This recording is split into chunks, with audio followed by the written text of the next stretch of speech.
ko ng paglilingkod ni nanay sa Panginoon. Na-meet ko sila, dali ang una ninyo kayo ay LG leader nyo, si Erna. Tapos, in-invite nila kayo sa church. Tama ba? 2012? 29. Ha? 29. 2014? 2014 o 2013. Between 2013, 2014. Ayun. So, yun po yung unang pagkakakilala ko si Nanay Lucing, tsaka mag-anak na buong pamilya nila dahil ni Kuya, ni Tate Orly, nung sila ay nag-attend sa PBCF through Erna. In-invite kayo, di ba? And since then, si Nanay Lucing, sobrang nakita ko yung pagiging ano na talaga, yung very friendly, very accommodate, very approachable, gano'n. Tapos, nag-start kami na pumunta sa inyo, na ako yung nagpumalit kay Erna na maging life group leader ninyo. Yun, si Nanay Lucing, si Dali. And then doon, sa pagpunta namin doon sa Landayan, si Nanay Lucing ay na-share ko nga sa kanya yung barda namin na magkaroon kami ng outreach ng Sunday School sa Landayan. And talagang nakita ko doon kung paano talaga si Nanay Lucing ginamit ng Panginoon. Na pupunta kami doon, kasama ko si Ate Milen. Ilan ba tayong pumunta doon? Si Judith, si Ate Milen, tsaka si Johnny. So yun, kasama namin si Judith, tsaka si Ate Milen, tsaka si Ate Linda Velasco. So nagkaroon po kami doon ng outreach sa Sunday School. And ang sobrang na-appreciate ko kay nanay na makita ko doon yung kanyang sobrang dedication. Pupunta kami doon ng 1 o'clock. Yung bahay nila Dali, yung aming headquarters. Namin. Doon yung aming classroom ng Sunday School. Si nanay ay meron siyang mga around 20 na bata sa kanilang neighborhood. And ang ginagawa ni nanay, pag dumadating na kami, susunduin niyang isa-isa yung mga bata. Na, siguro yung age niya, kung ngayon ay 85 siya, siguro mga 74. Parang ako, si nanay that time, na pagdadating na kami, susunduin na niya isa-isa yung mga bata sa neighborhood nila.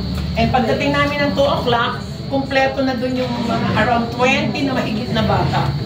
So, tinuturuan namin yon every Saturday. Every Saturday namin yung ginagawa. Umabot din kami doon ng almost 2 years. So, ganun yung naging commitment ni Nanay Lucing dun sa outreach namin sa Sunday School. And then, sabi namin, pati yung mga parents nila, ipag-pray natin nanay na ma-invite din natin sila. So, nag-isip kami ng isang activity. Kaya tanda ko noon, yung birthday ni nanay, 75 years old siya. Nag-birthday siya. Pinag-birthday namin siya. Ang goal namin, ang primary goal namin, ma-invite namin yung mga neighborhood. Yung mga nanay ng mga bata na tinuturuan namin. And doon, sinama namin si Pastor Noel, na siya yung nag-share. Nagkaroon kami ng parang, may film showing tayo. Nagkaroon kami ng film showing.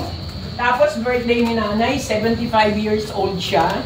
And then, nagkaroon kami ng parang evangelism, din yun na, yung message ni Pastor Noel.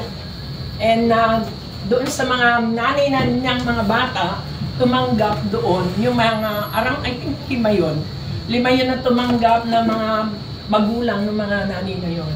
So, talaga si nanay, every time na meron kaming meetings, ramdam mo yung hindi siya napapagod. Ramdam mo yung kasayahan niya, yung kagalakan niya. Lalo na nung mayroong tumanggap na mga nanay na nakakilala sa Panginoon, sobrang siya yung mas overjoy talaga. Mararamdaman mo talaga yung kanyang sobrang talaga yung ginagawa niya na yun, na commitment na yun. Na walang walang paya yun. Every Saturday yun, every time na pupunta kami. And pagkatapos, ang aming life group is Tuesday. Tama ba, Dali? Tuesday. So, yung Tuesday na yun, may sinanay, gano'n na naman.